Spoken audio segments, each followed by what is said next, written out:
Howdy, friends. I'm Emmanuel.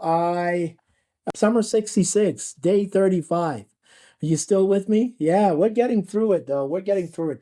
This is the book of Habakkuk, or Habakkuk. Kind of difficult to pronounce. But the theme for day 35 is faith in the face of questions. Picture sitting in a quiet room, wrestling with some of the hardest questions life throws at you. Maybe, now let's think about it. Maybe a question of why is there injustice in our world? Or maybe you're thinking, why does evil go unpunished?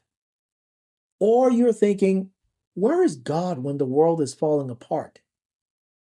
You know, the ancient Greeks, they call these the question of theodicy, right? Where is God in the midst of evil, right? If there's a good God, why is there evil in the world? These are the struggles of the prophet Habakkuk that he voices in his prophetic dialogue with God. Habakkuk is questioning God. God, where are you when things go awry?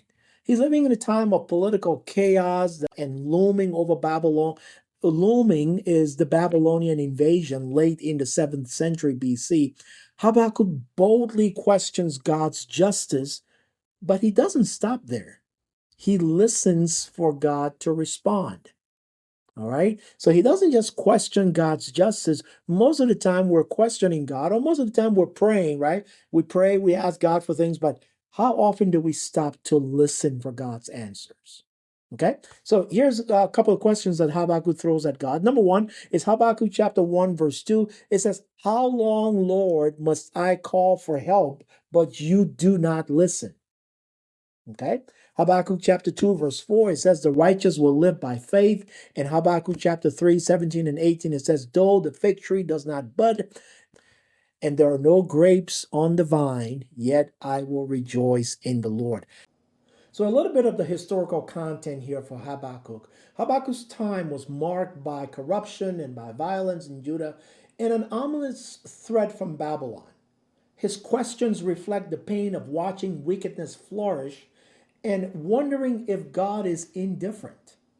All right, so that's the historical context. Let's talk about some of the theological depth. This book explores the tension between God's sovereignty and human suffering, something we all perhaps have wrestled with, right? If there's a powerful God, why is there suffering in the world? And the prophet Habakkuk learns that God's justice will come, but in God's time, often in ways we don't expect.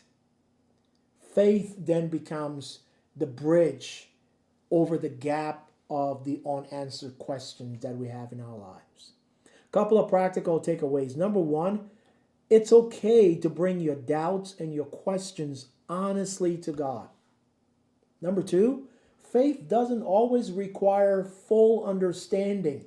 It calls us to trust God even in uncertain times. Well, I don't understand it, right? No. You don't have to understand fully all of the intricacies of life. Faith calls us to trust. Worship and rejoice, not because circumstances are perfect, but because God is faithful. And finally, when overwhelmed by injustice or pain, anchor yourself in God's promise rather than your feeling. The prophet Habakkuk teaches us again and again that faith thrives not despite questions, but through questions. And when we trust God's justice, even in the times where it feels like God is not speaking, God always comes through for us. And I want to speak directly to you today. No matter what you're going through, I want you to know that God's got you. We'll see you back here tomorrow.